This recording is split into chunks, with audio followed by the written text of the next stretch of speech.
Welcome back to Bill's Chat. I am Josh McCarty. With me, as always, is Luka. Luka, how are you doing tonight?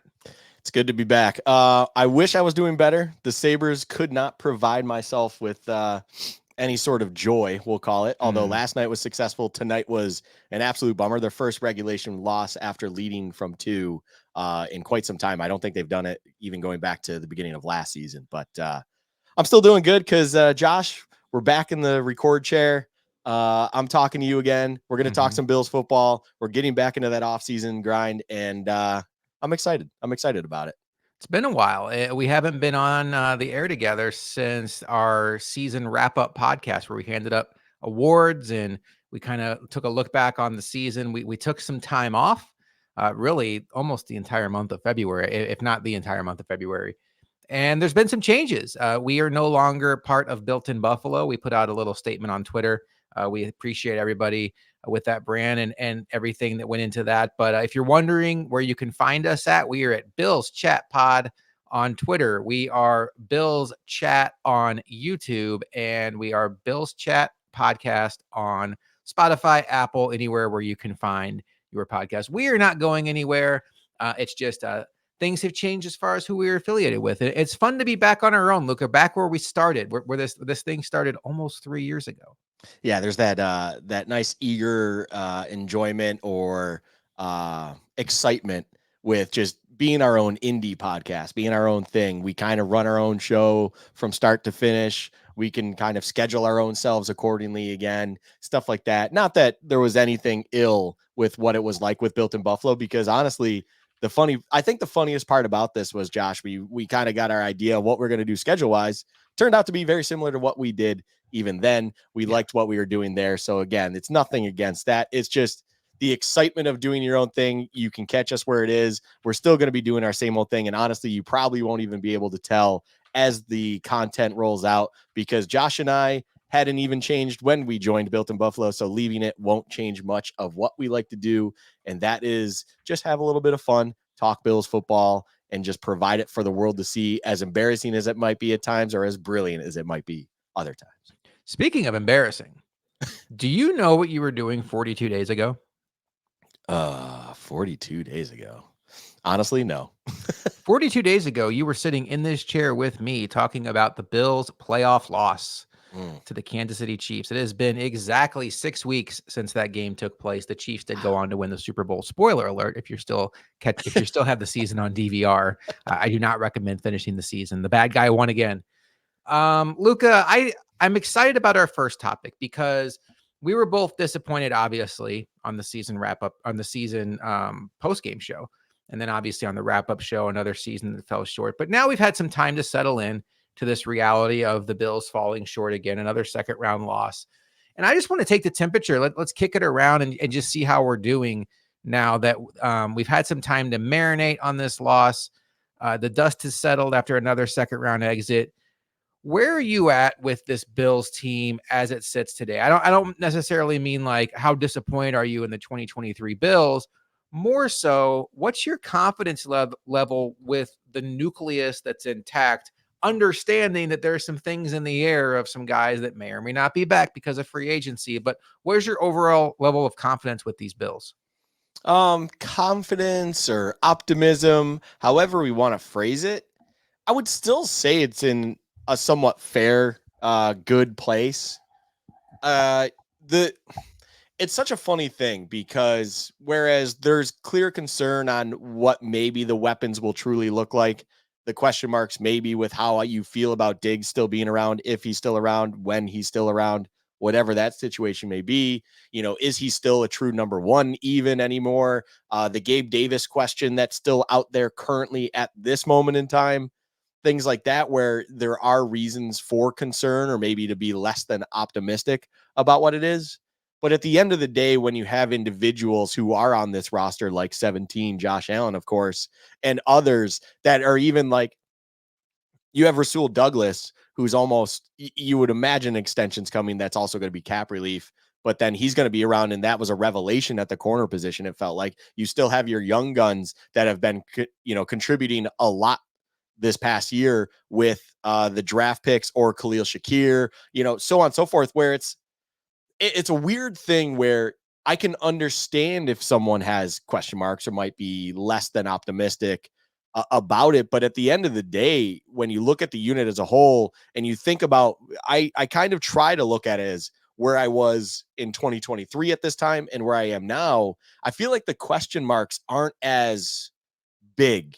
They're not as kind of in your face where you are truly concerned about situations, about what the roster breakdown is truly going to be.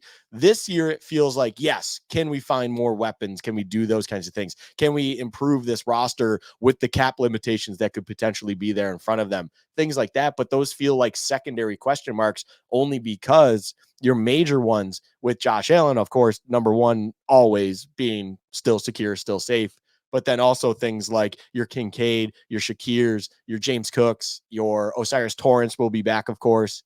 And then other things like that that just fall into place. Rasul Douglas, you imagine, is getting extended. Like I mentioned, in your cornerback position, it seems to be in a better spot, not with kind of, we need Trey White to get back to full health. It's like, no, you actually have two very good, healthy corners now.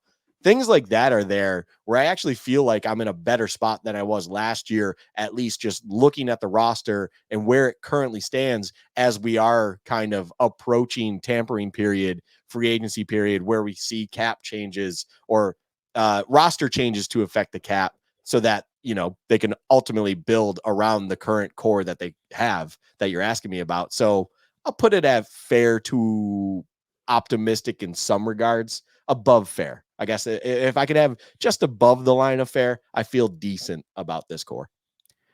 Yeah, I think I'm decent to, decent to good. Josh Allen is just such an equalizer. Now, has he been perfect in the playoffs? No, he wasn't good against the Bengals 2 years ago, but when you look at what he did against the Chiefs, he led the Bills to 24 offensive points. He had 3 touchdowns, ran for over 70 yards, had just a couple of unbelievable throws, one of which went down as an incomplete pass because Diggs dropped it. And when you look at how good the Chiefs defense was during the entirety of the 2022-2023 season, only one team scored more points against the Chiefs defense than the Bills scored in that playoff game, and it was the Green Bay Packers on Sunday Night Football. They scored 27 points. Otherwise, it was the Bills and the Broncos, weirdly enough, that scored 24, and that was the high watermark for the Chiefs this season. They have an excellent defense. And so, in that regard, I feel as confident as I am in knowing that Josh Allen's coming back and he's the ultimate equalizer. Where my confidence is different than, say, it was 2 years ago, Von Miller's first year with the team. I went into that season, Luca, thinking the Bills had the best roster in the sport. I thought their defense was absolutely excellent. I thought their offense had a chance to be excellent. And I thought the only thing that could get in their way would be injuries or luck or, the randomness of football. I don't feel that's the case anymore. I don't feel the Bills have the best roster in the sport, and the best roster in the AFC. I think they're among the better rosters, and that's fine. You have an ultimate game changing quarterback, but I think where my confidence then gets capped off is I'm starting to feel like, the New York Knicks of the 90s, maybe, or the Buffalo Bills of the 90s, where you're your best when somebody else is just better. And Patrick Mahomes is the best quarterback I've ever seen. I love Peyton Manning. Love Peyton Manning. I love Tom Brady. But Patrick Mahomes can do things on the football field that those guys just couldn't do. Now, they were excellent. I don't want to get into like a whole long Patrick Mahomes versus Brady conversation, but it's entirely possible that the Bills found their franchise quarterback, their golden ticket, just at the exact wrong time. And unfortunately, the blemish on their record is going to be that they actually traded out of the spot that he was drafted in. And we have to kind of live with that. But I think we're all okay with the fact that we have Josh Allen. I'm not overly worried about some of the hurdles the Bills have to go through this offseason when it comes to salary cap. We're going to get into a lot of those conversations tonight. I'm not too concerned about the weapon situation, understanding that Gabe Davis is probably not going to be a Bill in a couple of weeks. I am somewhat confident that the Bills are going to be aggressive again this offseason in finding weapons. We'll get into that a little bit. But in general, Luca, I'd say that I am moderately confident, understanding that 2022-2023 was such a good opportunity. It was such a good opportunity. Deshaun Watson, gone. Joe Burrow, gone. Miami Dolphins, fell off the map. Aaron Rodgers, gone. Chiefs, the worst version of the Chiefs offensively that we've seen in the Patrick Mahomes era, and it's not even close. Anthony Richardson, gone. Jaguars, a team that many people thought were on the come up, not even in the playoffs. Justin Herbert, not in the playoffs. And unfortunately, the Bills couldn't take advantage. And the way you want to tell the story is totally up to you. They ran into the team that just happens to own them and the rest of the league. Cool. That team's not going away. But Joe Burrow should be coming back. Deshaun Watson should be coming back. Anthony Richardson, however good he is, will be coming back. CJ Stroud will continue to get better. Lamar Jackson, the reigning MVP, will be coming back next year. Aaron Rodgers, probably coming back. So it's only going to get tougher. But I firmly believe sitting here, Luka, that the Bills are going to, as long as Josh Allen is their quarterback, have many, many more kicks at the can. They'll get into those high leverage playoff spots, and we'll just need the Bills to be buttoned up in areas when it comes down to a game of inches where you don't run a fake punt at the world's worst time that gives the other team life. You don't burn a second half timeout because you can't get your offensive players on the same page. Things like that in a game of inches, in a game that comes down to a millimeter, add up to be everything at the end. And to me, that's where the Bills came up short.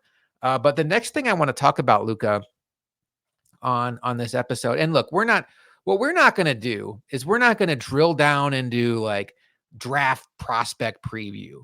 We're not even really going to dig into like what free agents do we want. We're kind of just having a high level conversation. How are we feeling? What's our biggest concerns? And that's where I want to go next. Luka, this offseason is going to be an interesting one as the Bills right now are $41 million over the salary cap. So that is a concern.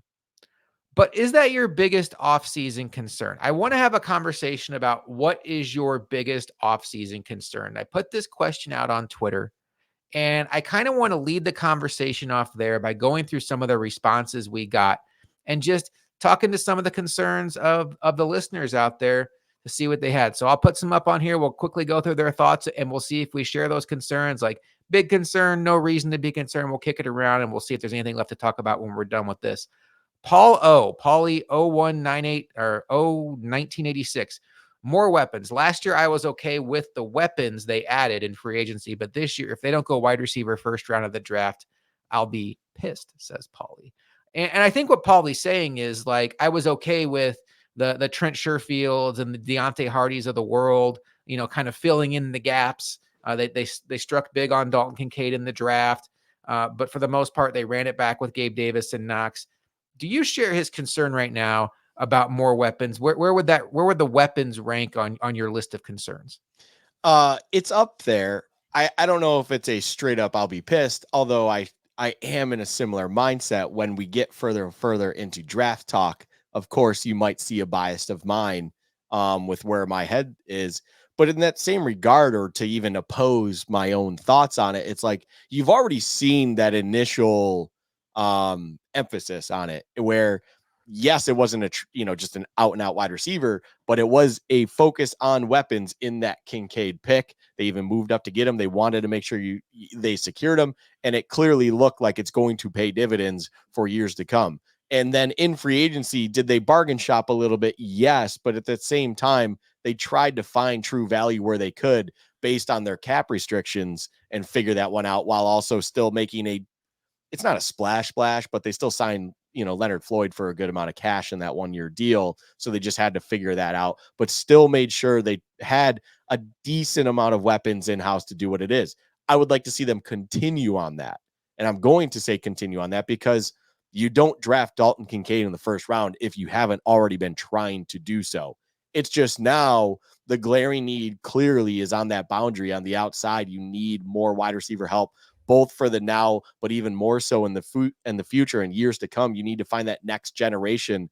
Number one, basically, that it's like, however that comes, however you navigate that, I would love to see them do. I think that comes in combination with draft and free agency if they're able to make it work, which I'm sure I know you and I have had a little bit of conversation off in between our last episode and now, where maybe these would be fun ideas that they could do that with. So don't have to get into specifics here. But I am with Paul here where it's like up there at the top of the list, maybe not at the very top of the list of concerns is weapons, but it is up there.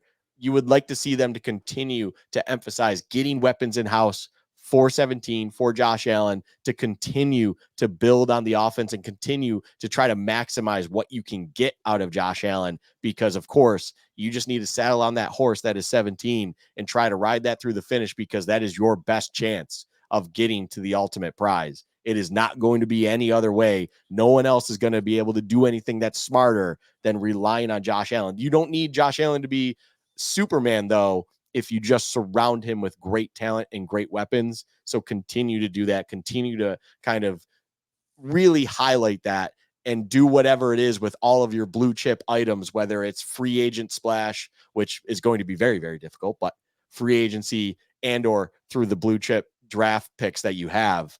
Get something that truly will elevate that offense and help Josh Allen continue to do what he does best. So where I will stop short of agreeing with Paul is I won't be pissed if they don't draft a wide receiver, because Agreed. when you're picking as late as the Bills are in this draft, you just never know what's going to happen in front of you. And if you only have a first round grade on 6 wide receivers and 8 go before your pick, then you're doing yourself a disservice if you dip down to the 9th wide receiver on your board just because you circled that position in ink. And I don't anticipate Brandon Beane would do that. It's funny, Matt Miller from ESPN came out this week and said, if you need a wide receiver and you don't take one in the draft, it's a massive mistake. And if you don't take one in the first round, it's a massive mistake. And then he gave the Bills a center. So I love Matt Miller. I don't want this to be taken any other way than just kind of like a funny point of view. But I don't think it's ever a good idea unless you have like a top 3 pick to go into the draft, just with your mind made up that you're going to address one position. But I am with you, Paul. I want the wide receiver position to be a heavy, heavy focus of their draft. I'm going to go to a couple comments here next along those same lines. First, we're going to go with Tom. Tom, the Truth, 1977, getting Stephon Diggs more involved, getting more speed at wide receiver. And then he goes on to say bigger interior D lineman and Trey White's health. And then the next one is going to be from Frankie Waps. Yo, biggest concern is they keep Diggs and don't address that they desperately need elite wide receivers. No more tight ends for the love of God. If they took a tight end in the first round, I mean, Brock Bowers falls to the Bills. Maybe I'll listen, but I've had about enough of the 12 personnel conversation for the next little bit. I'm with you on that, Frankie. The Diggs point. The last 2 comments kind of both on the opposite end of the spectrum, where you have Tom, who's like, Diggs needs the ball more. Get Diggs feature Diggs.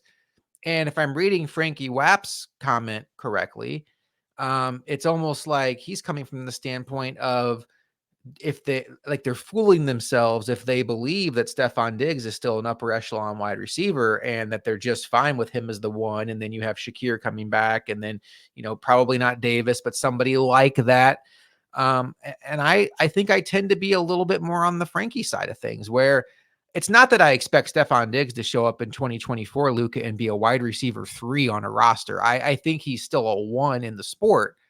But I think there were signs of his decline last year. And if you would have told me before the season started that the Bills had a chance to put a dagger in the Chiefs with a ball that hits Diggs in the hands when he's one-on-one with a safety, I would have signed for that in blood. And he dropped it. And, that's just a play you'd expect him to make. And I'm not going to wrap up his entire Bills career, his future is in this league, on one play. But I do think, big time players make big time plays in big time games. It's absolutely cliche. But it's something that I've started to believe more and more and more. And when you watch the Super Bowl and you have this Niners roster that's just stacked with talent, and you can go down the list of players on the Niners that struggled in the Super Bowl.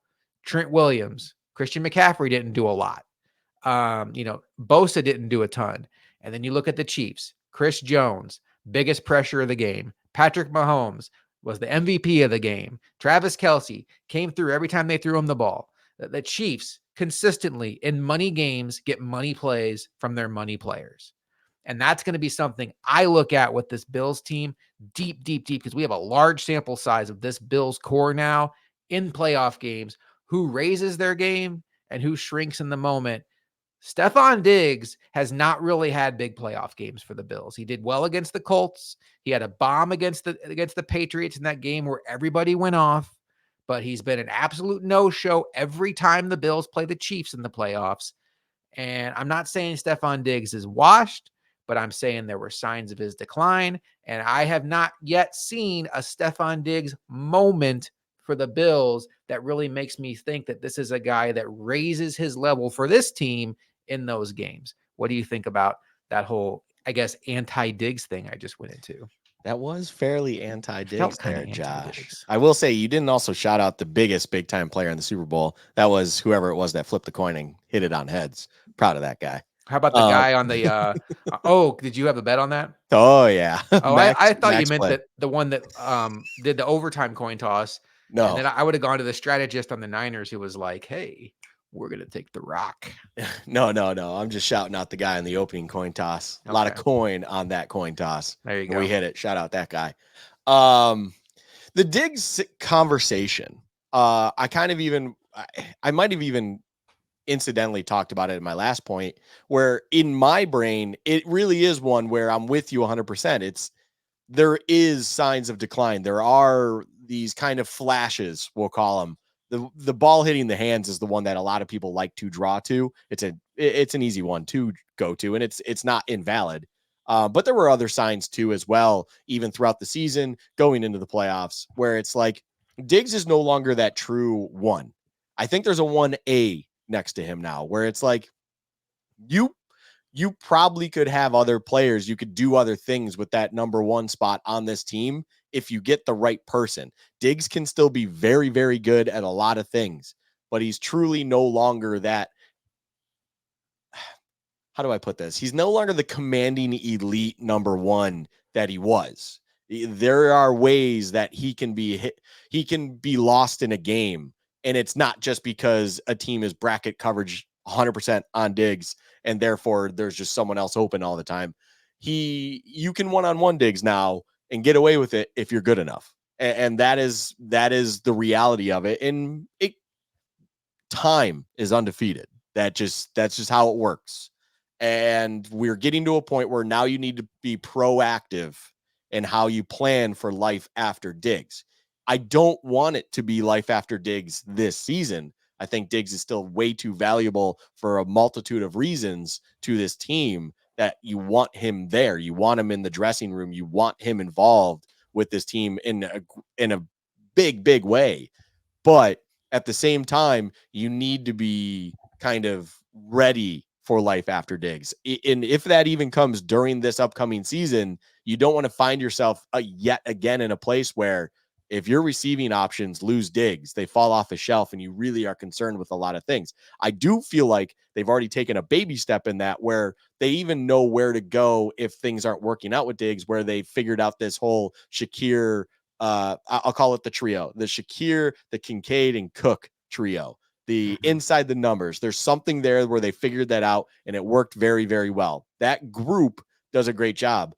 Well, now you need to get that boundary option because it felt like late in the season and in the playoffs, what the Chiefs did as well, is they were they were trying to create confusion in between the numbers where then inevitably you needed to have outside options where the the chances were there. The one that, again, going right back to it, the one that hits Diggs in the hands, it's there. They were giving those up. It's just we weren't able to capitalize because we didn't have the players there to take advantage of it. So I would love to see this team.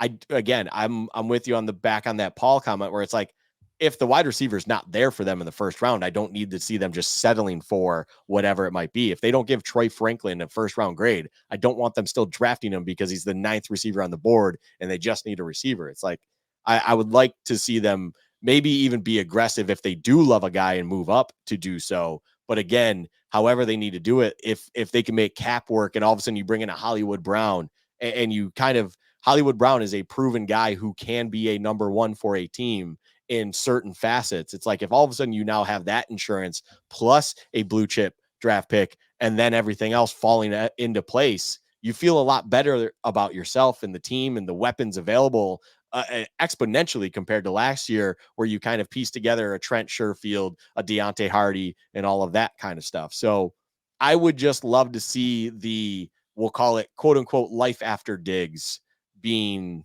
addressed and be proactive about that, because you don't want to just feel like you have to address it when it's already apparent, where it's already happening.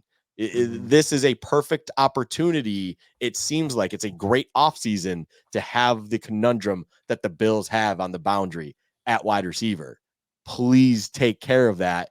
This isn't an anti-dig segment. It's just he is falling off a little bit now. Age is a wonderful thing. Whatever it is, he can still be a great, great guy, but you need to plan and do everything you can for life after Diggs with the opportunity that is in front of them, especially considering the draft and what is there at the wide receiver position. Yeah, in the pipeline, they have really only two guys. They have Justin Shorter, who did not get on the field this year, and Khalil Shakir, who really came on this year and became a really nice weapon for them. Not sure he has number one wide receiver upside, though. I think he's much more of a guy to complement the guy, which is fine. You need that guy in today's NFL. You need 3 or 4 good wide receivers. I think Khalil Shakir is certainly capable of being that. But outside of that, it's Andy Isabella on a futures deal. And we'll see what happens with Gabe Davis. I get the sense that he's going to price himself out of Buffalo, especially with guys like Michael Pittman and T. Higgins looking like they're going to be getting the franchise tag. That wide receiver market is looking more and more like Gabe Davis could be at the very top of it.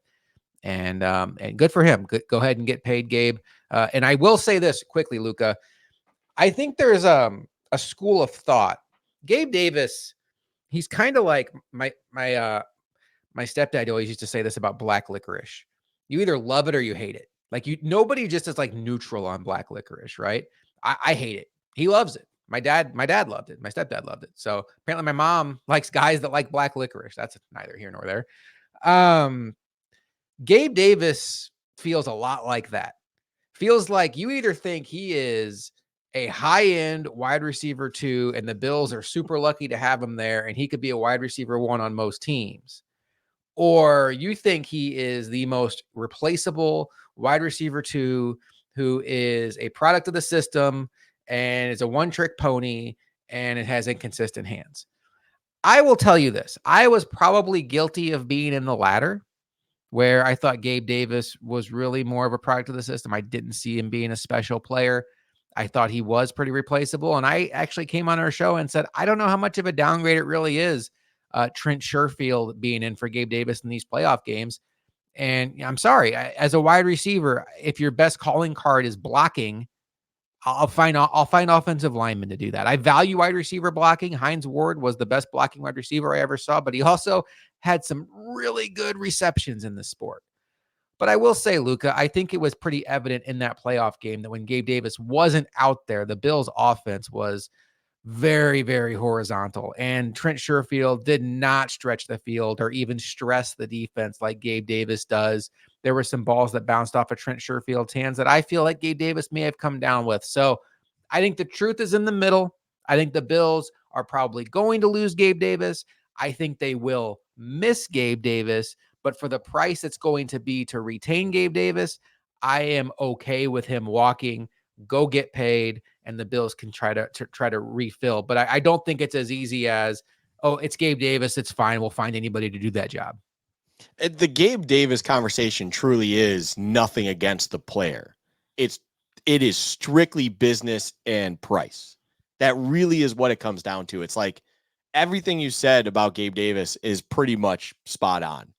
The value he is to the team is just not where the cost is going to be with retaining him. It's in Gabe Davis's mind, he absolutely should be getting top dollar. Every player in the league, every player in all sports should be maximizing their dollars, because you never know how long you're going to be playing the game. You have life-changing potential right here with your income.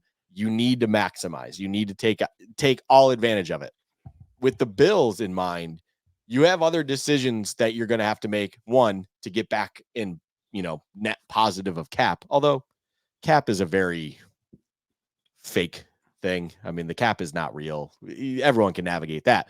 But regardless, when you're negative 41 million currently, you will have to get somewhat creative and make tough decisions. And when those tough decisions present themselves for the Bills, you also have decisions to be made on Tyrell Dodson, Taylor Rapp, AJ Epinesa, of course, other guys where you're also going to have to make decisions. Taylor Rapp might have been a little bit of a stretch, but at the same regard, depending on what you're doing with safety, especially with Micah and Poyer's situations, you might be trying to bring back a Taylor Rapp because at least he understood the system for a year. Who knows? Ultimately, you have a lot of different decisions there. I mean, Daquan Jones is another big one. It's like you have other decisions that are going to be needed to be made that Gabe Davis, unfortunately, at his price, is just not feasible for the Bills. It doesn't make sense. It would be a very questionable business decision by Bean if they were to kind of fork him the cash and retain him. And everything about the player, he is clearly regarded very highly in the front office and in the dressing room. There was a reason he was voted captain, and everyone respected him like a captain of this team this past season. Like that is very, very valuable when it comes to the player itself. But it is not worth the price tag that you're going to now have to pay him to bring him back. That is just the bottom line. And is he replaceable year one? Probably not. Like you will probably see some sort of dip in all reality because that's just how it works. But you can still do the best you can with the funds and the finances you have to try to get that back into the pipeline and get things that will eventually fill that role, if not provide something different that might even work out better for you in the long run at a much cheaper cost. So it's just business. It's nothing personal against the player. I am one of those individuals where I think Gabe Davis in the end can be replaced, but at the same time, I do understand there's not a lot of tall guys like him that truly can stretch the field like he does and be a legitimate threat. It's a very rare quality to find, but it's kind of that thing where it only happens in flashes anyways. So I like consistency. I'm the kind of, there's two things I like in players. You need to be exceptional at something. You can't just be very good at everything, and you need to be consistent. Like that is just how it works. If you are either or neither, I I I think you're replaceable because I think talent is continuously becoming more and more out there that you will eventually find something that will check both those boxes and you can build upon that. That is what you need in a player. And I wish all the best to Gabe and everything like that. I just would not be, I would be shocked if they actually forked the cash to bring Gabe back because it just doesn't make sense in a business standpoint. And they have some bad contracts on the books right now. Von Miller sticks out like a sore thumb. Unfortunately, Tre'Davious White sticks out very badly right now because of his back-to-back serious knee injuries. Dawson Knox is a pretty ugly contract when you factor in he's not even the best tight end on the team. He's played at a pretty replacement level as far as tight ends go, and he brings an 8-figure cap hit. So I think Gabe Davis, for as much as I like him, I don't love him. And I think that's where you have to kind of draw the line more near a team like the Bills that's up against it with the cap. You got to be smart about the decisions you make. And the people you do keep, you want to do where you did like you did with Ed Oliver, where you're gambling on improvement and upside. And I don't know how much more Gabe Davis has to grow in this sport. I could be wrong. Hey, the Bills could go out and get Marquez Valdez-Scantling if they want another inconsistent player. I'm just kidding. Gabe Davis is better than that. Scantling saved his best for the Bills game, which is just incredibly annoying. All right. Let's talk about, thanks again, by the way, to everybody that submitted questions. We appreciate you. And thank you for sharing your biggest concerns with us. Luka, the salary cap is a concern of many, and I think rightfully so. And I know you said the salary cap isn't real, and I do believe that to an extent, but I do think there are things about the salary cap that do prevent you from having the autonomy to run your team the way you want to. Like there are still ceilings on what you can do. The Bills' current situation, according to SpotTrack, is they are $41 million over the cap. Now, they got some good news along with the rest of the NFL that the cap is actually going to be 255.4 million in 2024, a massive jump from 224 last year, widely unexpected. But the Bills still have some work to do. They have already restructured Connor McGovern, which will save the team around $3 to $4 million. There are reports out there from Adam Schefter that the Bills are going to release Naheem Hines. That makes way too much sense. That'll save the team nearly $5 million for a player that, is a backup running back, even if he's healthy and a kick returner. I think the Bills learned last year with Ty Johnson, you don't need to pay that for a backup running back or a kick returner. My biggest concern with the salary cap, Luka, is not that the Bills can't get under it. There's always ways to do it. It's what they'll have to do to get under and what those implications could be. There are two names that quite honestly scare the daylights out of me that could get the Bills pretty much where they need to go. Now, one thing I think we all know is coming, but if you don't, great. Josh Allen is going to be restructured again. It's a $23 million cap savings. It's not a matter of if, but when. And when you think about these restructures, here's what I want, even like if you're not strong in salary cap and you tend to glaze over your eyes when these conversations happen, this is as simple as I can put it. If you want to restructure a player, ask yourself two things. One, is this a player that I am comfortable having on my roster for the next 2 to 3 seasons? If the answer is yes, move on to the next question of, will I save money by restructuring this player? If they check both boxes, boom, get it done. Josh Allen will be on this roster for the next 2 to 3 seasons. If he's not, this thing has gone terribly, terribly south. Everybody will be fired anyway, and it won't matter. Josh Allen, 23 million. Remember those two questions I just asked you, because two of the next biggest cap savings the Bills could do: restructuring Von Miller and Stephon Diggs. Von Miller restructure would save the Bills about $12 million against the cap, and boy, oh boy, could they use that. Stephon Diggs, $13 million against the cap. Will they save you money? Boy, that answers that question, yes. But the other question, the one I brought up, Luka, is, do you see these guys? Do you want them on your team? Do you want to be locked into them 2 to 3 years from now? My answer for Von Miller is hell no. My answer for Stephon Diggs is I don't think so. I don't want to go as far as to say hell no. I think that's disrespectful. But where are you at? I think the Bills should put the Von Miller restructure in like a safe that they don't have the access code to, and you're not allowed to open that no matter what happens. And Stephon Diggs is like the fire extinguisher where it's behind break glass in case of emergency. If you can't get other ideas done, we'll go ahead and kick the can down the road on Stephon Diggs, but that's plan B, C, or D, not plan A. Where are you at with these two names as far as restructures go?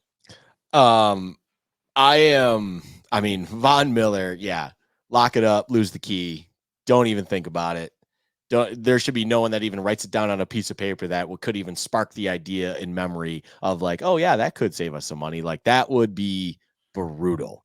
You need to just kind of eat it. You just have to deal with the reality of what it is so that you can get out of it after this.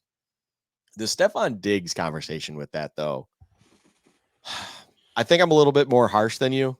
I think business, you need to be tough. There's no emotions in it. There's no respect, disrespect.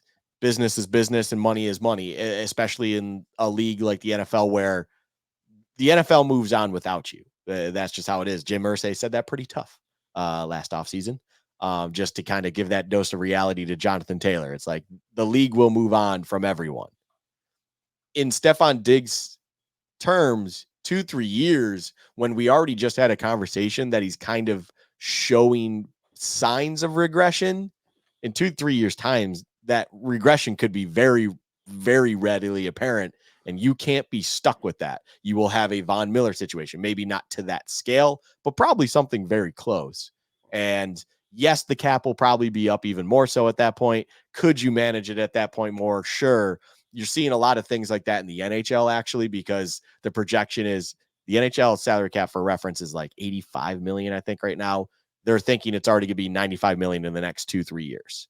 That's a huge jump percentage wise compared. Like it's similar to the similar to the NFL this year, where the massive spike because of TV deals. So all of a sudden you're seeing teams just push money down the road.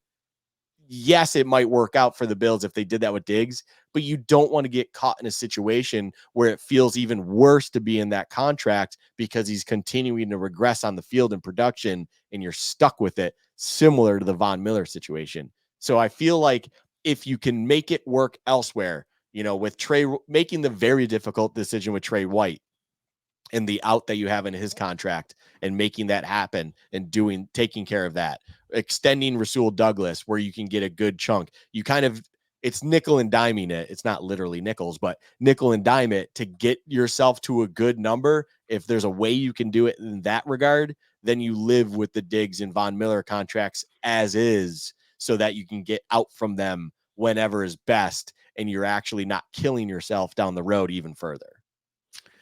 Yeah, I'm with you. I think with Von Miller, the Bills really just have to make it through 2024, and then you can have the conversation of getting out of it. And then there's the chance that a year removed from his ACL, maybe he comes back and he's an effective player. But boy, he has a lot working against him.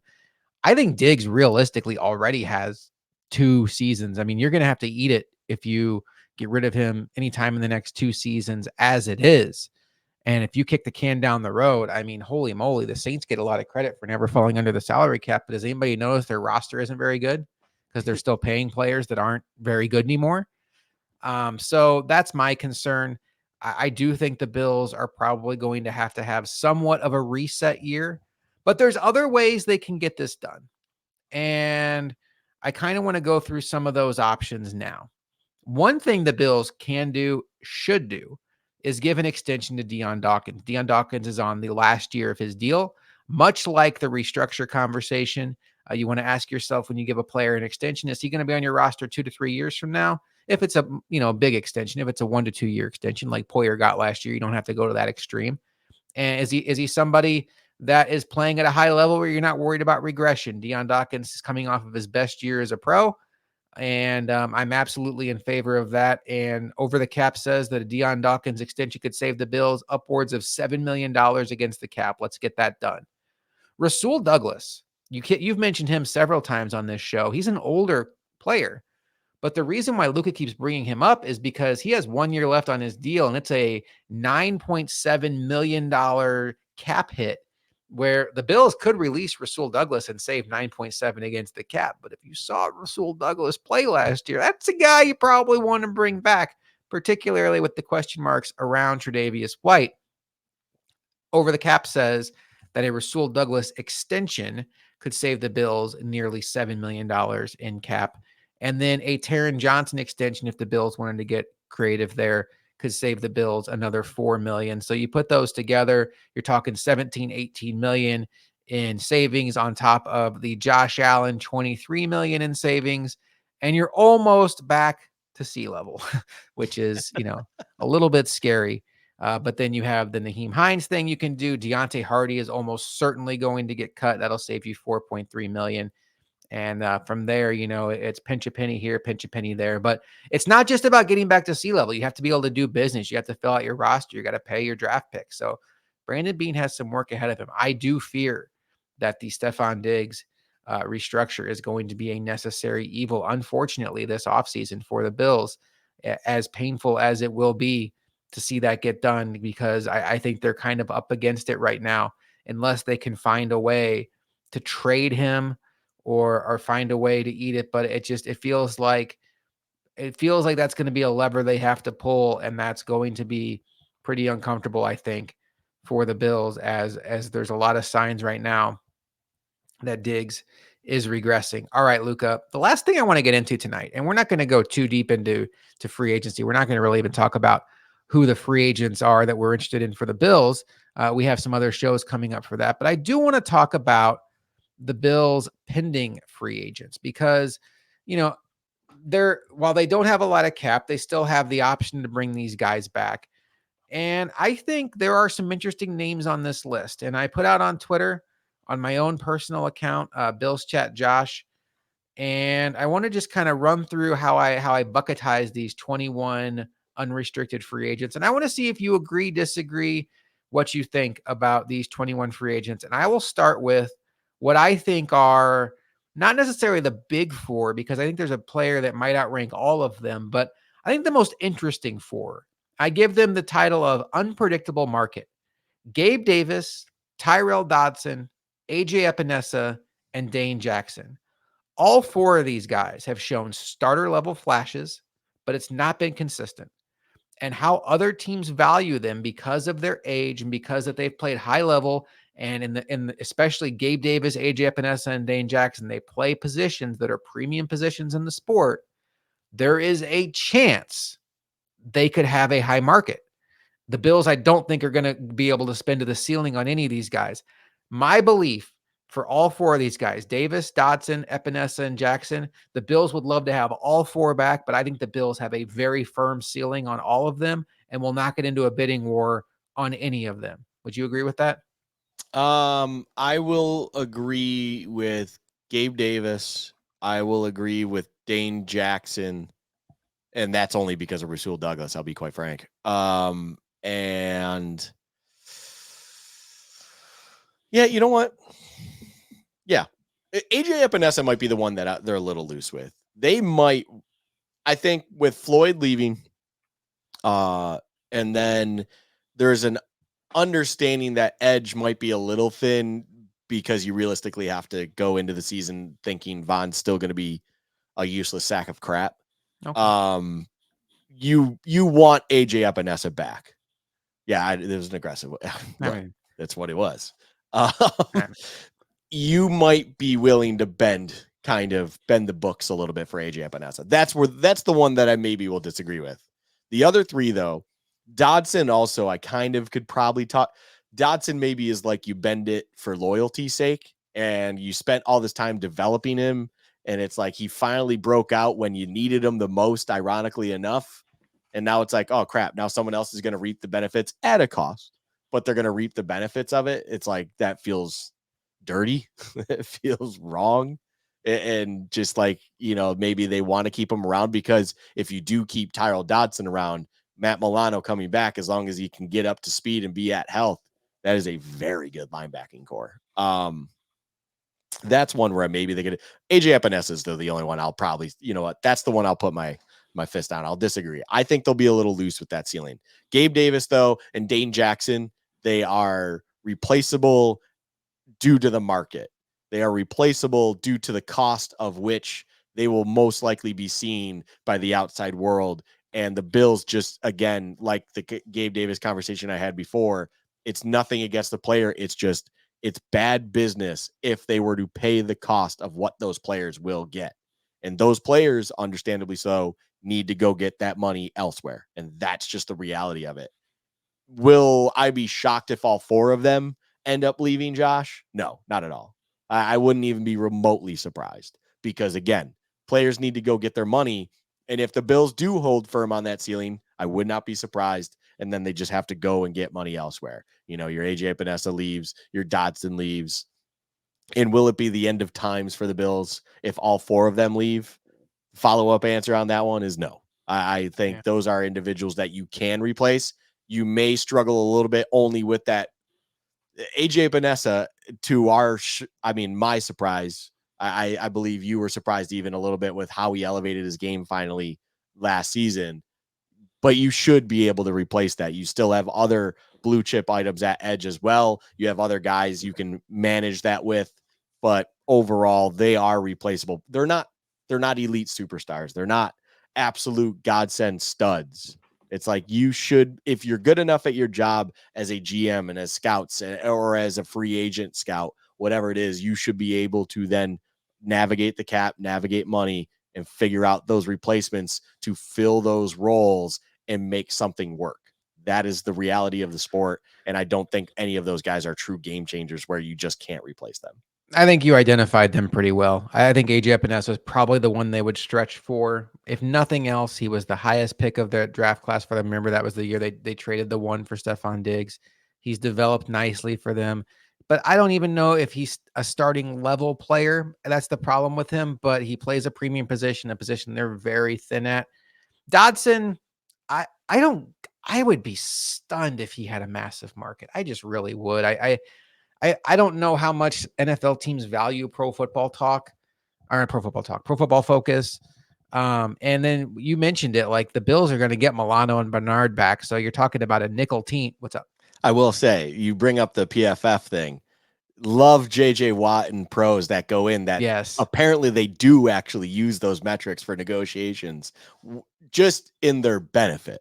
However, Mhm. it can. Unfortunately for them, it wouldn't help you with Tyrell Dodson. Sorry. I just want to bring I that don't up think because so either. it was topical, recently. So it is funny that you J, say that. JJ Watt is amazing on Pat McAfee, by the way. Every week he's bringing something good. But to me, it's like Dodson would be cool to keep if you can get him at the right price. But I wouldn't really want to go much more than like just a notch above veteran minimum because you did draft Dorian Williams. You're talking about the third linebacker on a team that runs predominantly nickel, we think, unless they're going to change it up under Babbage. And you feel really good about your starting two backers in Bernard and Milano. And so yeah, that's I agree with you on that. And then Dane Jackson is just kind of like, is he going to have a massive market? I'd be a little bit stunned there. I think he's a guy the Bills could probably get back pretty comfortably if they're still concerned about the growth of Kyer Elam. I have listed as their top priority Daquan Jones. Now you might disagree with this, how you talked about AJ Epinesa. I'm excited to hear what you say about this, but this is what I wrote. The Bills can't afford to be big spenders in free agency, but any cap gymnastics Bean can do to keep Daquan Jones should be considered. He makes everyone's job on defense easier, was a dominant force early in the season. Age and injury might benefit the Bills and lower his market. Do you agree with me that Daquan Jones should be and is the Bills' top priority? Because for me, it's not just the fact that I think he's the best player that's hitting free agency for the Bills. It's also because after Ed Oliver, everybody else is gone. So the Bills need some numbers there. Where are you at with Daquan Jones? Daquan Jones is priority. Daquan Jones cannot leave the building. Daquan Jones cannot not be a Bill next year. He is 32 years old. I think he'll even be turning 33 during the season. It might be on the precipice. It might not be quite there. But yeah, what's the worst thing that happened, honestly, in the Daquan Jones conversation? It was Fletcher Cox signing a 1-year, $10 million deal last year to stay with the team. A 32-year-old defensive tackle signing a $10 million 1-year deal. It's like, dang it. Because understandably so, Daquan Jones' agent should bring that to the table and be like, I mean, this happened for Fletcher Cox. No disrespect to Daquan Jones. It's not quite Fletcher Cox. All right. Although Fletcher Cox, it wasn't anything special last year. His career, though, is why he got paid 1 year, $10 million for the Eagles and stuff like that. Anyways, that was the worst thing to have happen. Realistically, though, whatever you're trying to do to navigate the impending free agents that will be leaving the building, Daquan Jones is number one on that list of you need to make sure he comes back. Whatever it is you're doing to navigate the cap, it is to bring back Daquan Jones because you said it right on. He made everyone's life easier. He was clearly a massive impact player for the defense. He is the best 1T they have. You need him. He affects all facets of the game, and he's still even as he came back from the injury that he did, he was still more effective than any depth defensive lineman you had for the interior. And that tape alone should tell it all to them. It's like, bring him back. And I'm sure from everything we've seen about that, because there's been a thing or here or there about it, it sounds like that's where their mindset is. It does sound like both Daquan and the Bills front office want to make that marriage happen going into next year. So it's not like I feel like it's in jeopardy. It's just, yes, when it comes to priority and this question you've brought up, he is number one on the list. And honestly, after him, it falls somewhat off a shelf. Realistically, it is Daquan Jones needs to come back. And can I live in a world? I mean, my heart doesn't want to live in a world without Micah Hyde, but can I live in a world without Micah Hydes, Tim Settle, Jordan Phillips, Poona Ford, Tyrell Dodson? We already brought up Taylor Rapp. I mentioned earlier, stuff like that. Yeah, I can live in a world where all of those guys are not Bills. I'm sure they can navigate around that. It's just Daquan Jones is the priority. It's funny you mentioned Micah Hyde because he's the subject of the next grouping. Do they want to keep playing football? I have 3 players in this group: Micah Hyde, Jordan Phillips, and Damian Harris. And this is what I put. If Jordan Phillips wants to keep playing, I'd offer him a vet minimum this summer and see if he can earn a spot. I think he plays his best ball for the Bills. He's usually good for the Bills for about 8 games a season, makes about 1 or 2 game-changing plays a year. And for a fourth defensive tackle on a veteran minimum deal, sign me up. I don't know when those game-changing plays will be. I've joked about putting him in bubble wrap until the playoffs roll around because the last 2 years they've lost playoff games with him not even active in the game. Damian Harris, to me, gone whether he wants to be gone or not. I wish him the best, but he's 27 years old. His season was cut massively short. And honestly, once Joe Brady took over, the priority seemed like it became speed, pass catching. That's not really Harris's thing. Realistically, I love Micah Hyde. You love Micah Hyde. It sure sounds like, reading the tea leaves, he's on the brink of retirement. But harsh love here, even if he is willing to come back, I think it's probably time for the Bills to move on and turn the page. At some point, you have to just take a step into the next generation of this roster build and stop running it back with the same players. I thought, boy, this is going to be tough to say. I thought Hyde and Boyer both looked slow this year. Yeah. And it was tough to watch at times. You didn't see a lot of plays made out of either one of them. I'm not necessarily in a hurry to cut Jordan Poyer. I think for the savings, it's probably worth keeping him. As far as Hyde goes, I'm good to move on. So Micah Hyde, Jordan Phillips, Damian Harris, Luka. Do they want to keep playing football? That's kind of where I have them at. Yeah, that's a good category. I mean, Micah, the funny conversation about Micah really is, for him, it's like, is it even worth coming back? Because even like my history that I brought up with Daquan Jones, where it's like the worst thing that happened for the Bills was a guy signing a 1-year, $10 million deal at 32 years old. And that, on the flip side, no one historically at safety, if they're 32 plus, has signed a contract that's more than a couple $1,000,000. And for Micah Hyde, is it really even worth it at this point in your career and or life? Is that worth it for you anymore?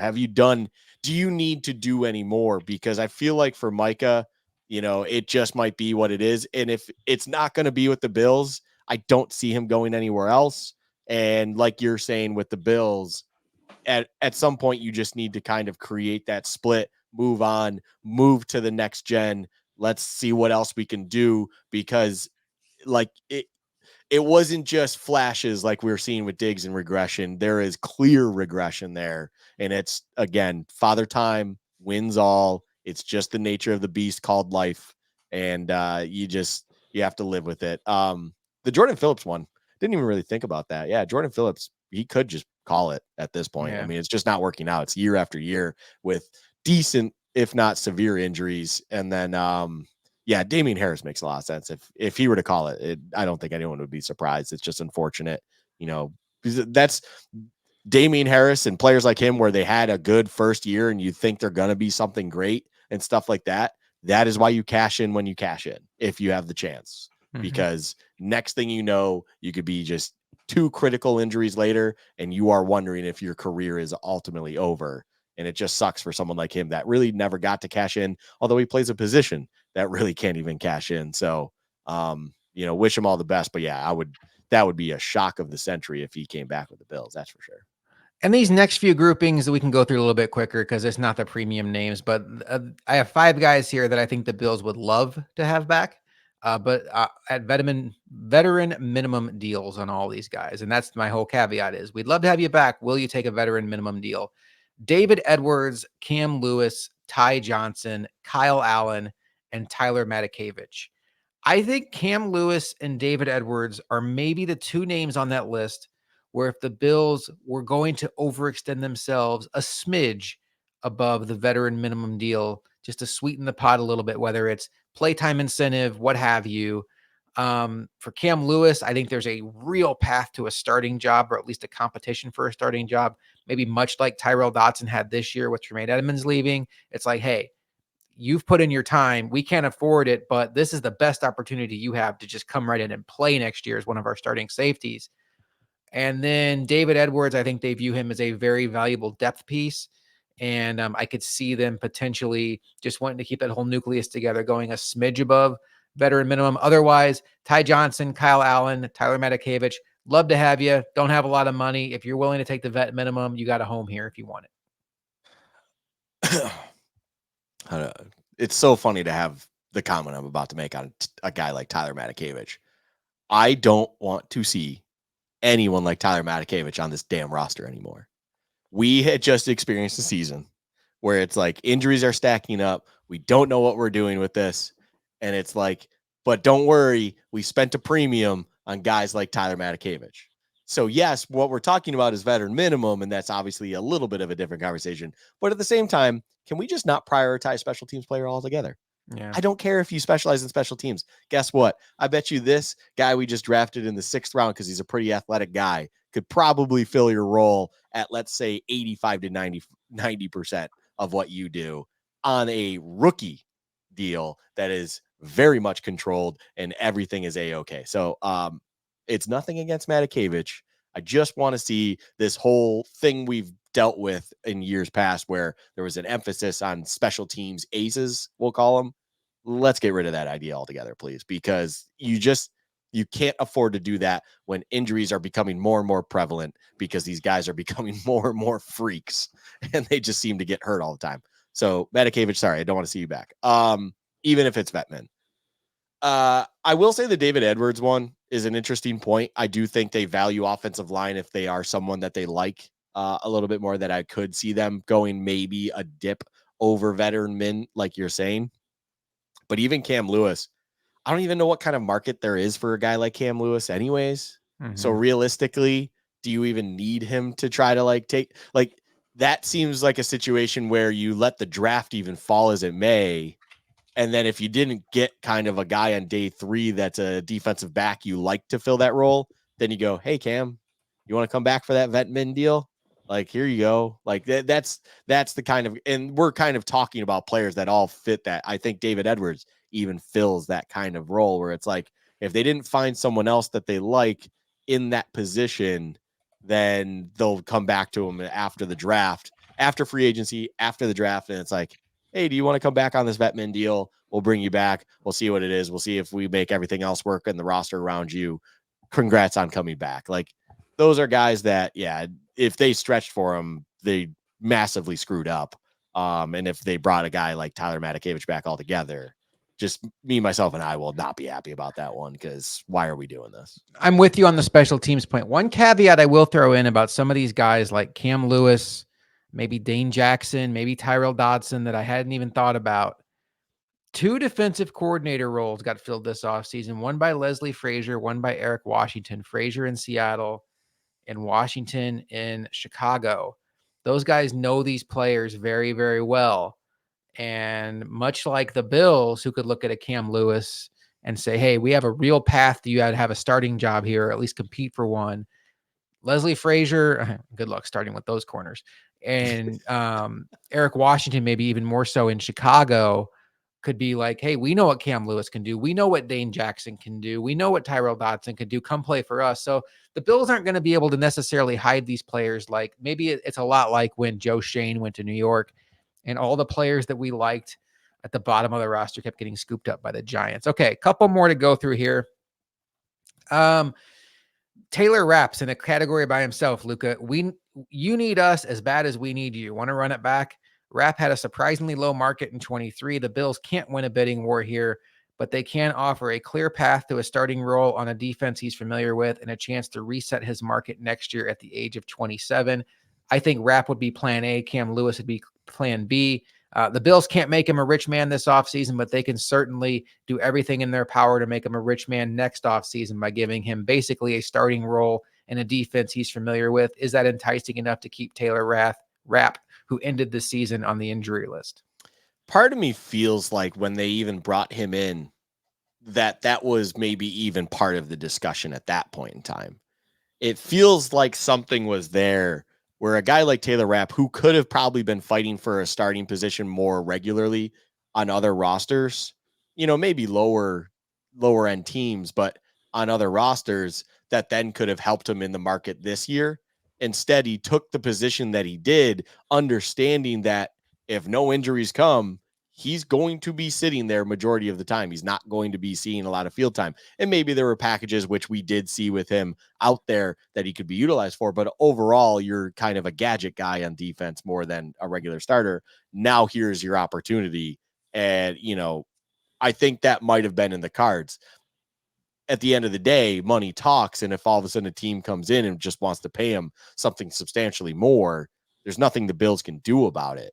But I do wonder if there's kind of like there was already a mutual conversation that was like, you will be a big part of this at the safety position next season. And then the year after that, if it works out, we will pay you. We will reward. You've seen what we just did for these two guys. We rewarded them handsomely for being all pro safeties. You will follow suit. You can be the next guy. You can see the successful track right there. It's kind of like going into a business that you know the career path that's already in front of you, and it's a great one.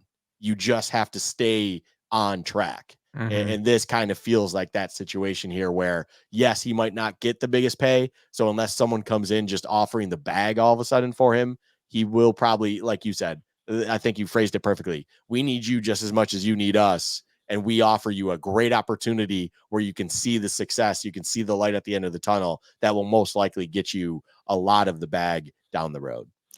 Yeah, Taylor Rapp's last play of his Bills season was the interception that clinched the AFC East championship. The next group, don't call us, we'll call you. We'll be in touch if things go wrong this offseason and we get desperate. Tim Settle, Trent Sherfield, and Poona Ford. The production did not match the level of various hype these signings received. All three can still be useful in their own ways, none of which should be plan A or B. Settle and Poona Ford, I think that the Bills would really only consider if they strike out on, say, bringing back Daquan Jones and they can't find a defensive tackle that matches up value-wise in the draft. And Jordan Phillips retires, and now it's May, and their defensive tackle depth is like Ed Oliver and 5th-round draft pick X. That's when you call up Tim Settle or Poona Ford, and you're like, hey, what are you doing this summer? Trent Sherfield, it's really even hard for me to find a path where they want him back. Maybe he was just like the ultimate locker room guy, but I have all three of those guys in that grouping. Hey, you brought up a good point. We don't know how they are in the locker room, and you need those buzz guys. You need the locker room guys. Those are important. Those are important people. But yeah, all three of these guys, it would be kind of break glass in case of emergency.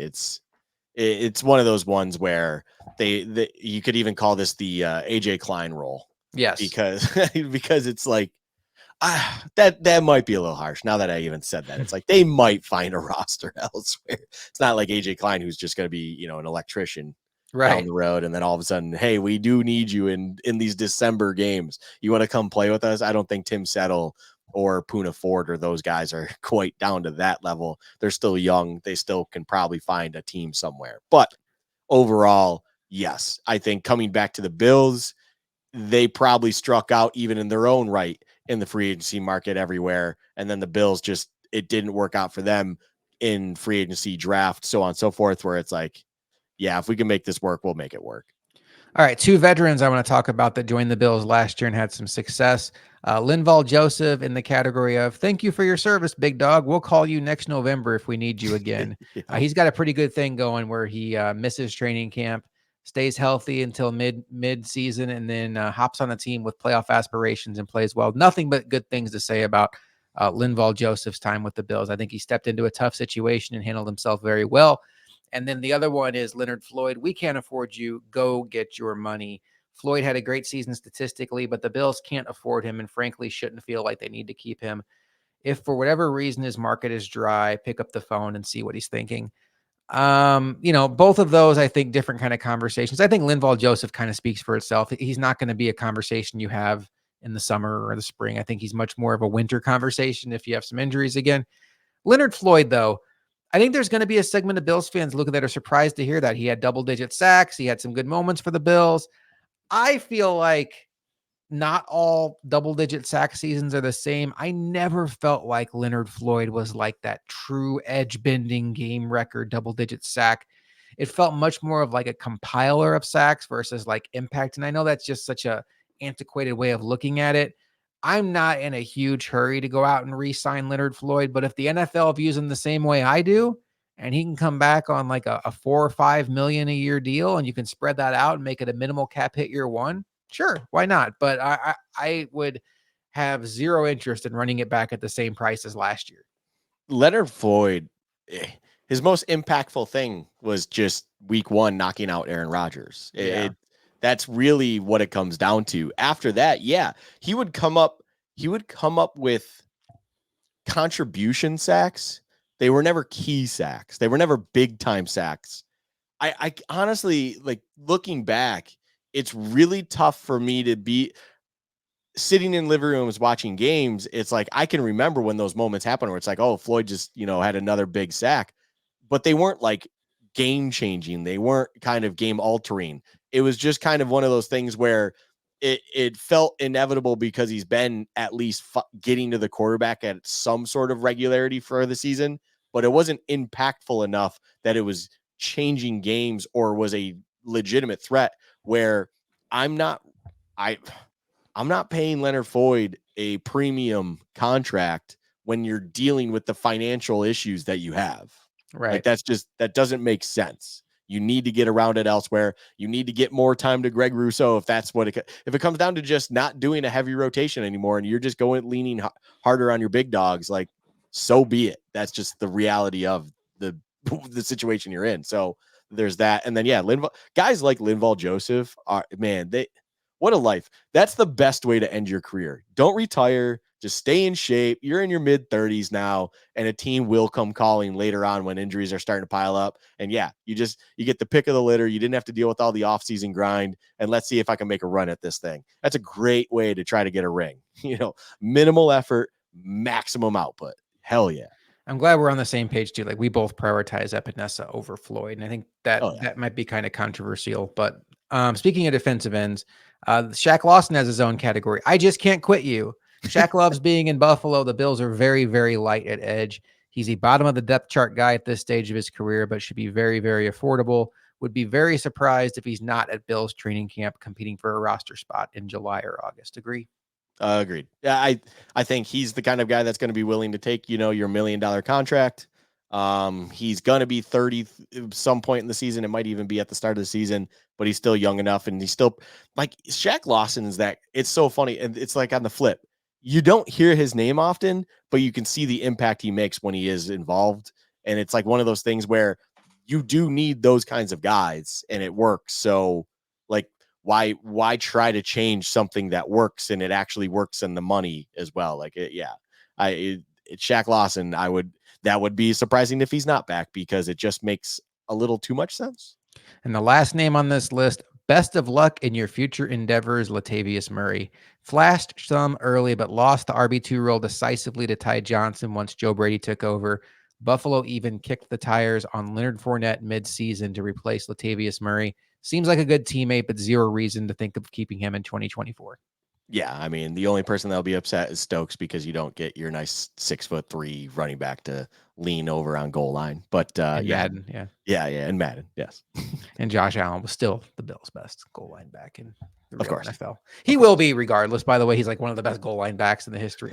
By the way, the conversation from opposing fans who try to devalue Josh Allen's running touchdowns as if all he does is stand on the 1 yard line and hold the ball over. Have you just ever watched a Josh Allen highlight package in your life? Apparently not. I don't know where that came from, Luka, but boy, it felt good to get off my chest, apparently. Speaking of, boy, it felt good. It felt good to do this again, Luka. Like, this whole like podcast thing, I think we should do it again next week. What do you say? Yeah, I think we should, maybe get back to a regular schedule. That'd be fun. It feels good. It feels good to get back behind the mic. And next thing you know, it's going to be draft season. It will indeed. But before the draft season gets here, we have free agency to dive into. And that is what we will be doing on our next couple's weeks worth of shows, talking about ideal free agent landing spots for some of these Bills players that are leaving, some players the Bills should be targeting in free agency. We may have a special guest coming up. We're still trying to line that up, and he could be bringing some nice tidbits from the combine as far as league news goes. And he had some interesting things to say about the Bills mid-season that got some national attention. We'll just put that little teaser out there. Luka will be back with Sabres chat. That's back in the rotation. Sabres are kind of up and down right now, maybe a little more down, had a nice little streak. You might get to hear about his frustration this week on Sabres chat. Luka also posted his first edition of his draft big board. As Stephen A likes to say, it's fluid. He gets to, he can move it around as we get more information, which we certainly did this week in Indy. Stokes don't be confused by us being independent. Stokes is still very much part of the Bills Chat family. He'll be around. We're still trying to figure out what we're going to do with some quick chats. But Luke, anything you want to say before we get out of here?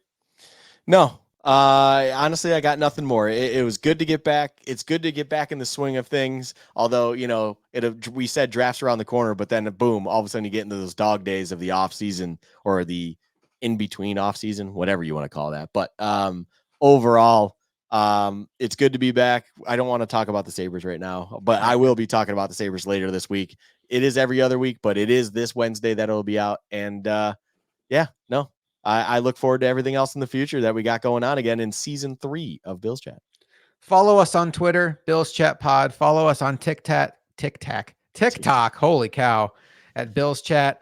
Follow us on YouTube at Bills Chat. We're also on Spotify, Apple, everywhere your podcast can be found. You will never have a hard time finding us. When in doubt, go to our Twitter page. We always try to link our latest show, give you access to every link we have. For Luka, I am Josh McCarty, and we will talk to you next week on Bills Chat.